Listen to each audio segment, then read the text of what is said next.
RRR 2 తీస్తాను కానీ hero junior NTR కాదు అంటూ చెప్తున్నారట రాజమౌళి. మొత్తానికి జూనియర్ ఎన్టీఆర్ని ఎలాగైనా సరే RRR సినిమాలో ఒక ప్రముఖ పాత్రలో చూపించాలని ఎన్టీఆర్ అభిమానులు చాలాసార్లు అనుకున్నారు. ఎందుకంటే RRR సినిమాలో రామ్ చరణ్ హైలైట్ చేశారని, ఎన్టీఆర్ క్యారెక్టర్ తక్కువ చేశారని కొంతమంది ట్రోల్ చేశారు రాజమౌళిని. అయితే మీరు ఒక్కసారి ఆలోచించండి, ఎన్టీఆర్కి అలాగే రాజమౌళికి ఎంతో అనుబంధం ఉంది. వాళ్ళిద్దరూ కూడా సొంత అన్నతమ్ముళ్ళలాగా ప్రేమగా ఉంటారు. అలాంటప్పుడు కొమరం భీమ్ లాంటి ఒక ఎమోషనల్ క్యారెక్టర్ని ఎన్టీఆర్కి ఇవ్వడం ఎంత బెస్ట్ థింగ్ అనేది చెప్పాల్సిన అవసరం లేదు. అసలు ఆ కొమరం భీమ్ పాత్రలో ఇంకొకరిని ఊహించగలమా? అలా చేశారా తారక్? అసలు ఆ కొమరం భీముడో పాటకి ఆస్కార్ అవార్డు వచ్చిందంటే దానికి కారణం ఎవరు? అలాంటి పాటని సృష్టించి అలాంటి క్యారెక్టర్ని ఎన్టీఆర్కి ఇచ్చింది రాజమౌళి కదా.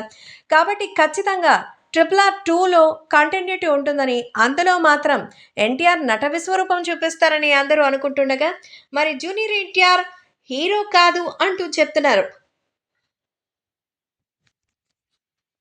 మరి RRR సినిమాలో ఎన్టీఆర్ క్యారెక్టర్ ఏంటి? కొమరం భీమ్ ఏమైపోయారు అంటే, కొమరం భీమ్ అలాగే సీతారామరాజు పాత్రలో ఉన్నటువంటి రామ్ చరణ్, ఆ ఇద్దరు కూడా దేశ స్వాతంత్రం కోసం పోరాడతారు. ఒక బ్రిటిష్ వాడు పోయాడు కానీ మిగతా వాళ్ళు ఉంటారు స్వాతంత్రం కోసం, ఇంకా చాలా చేయాల్సి ఉంటుంది.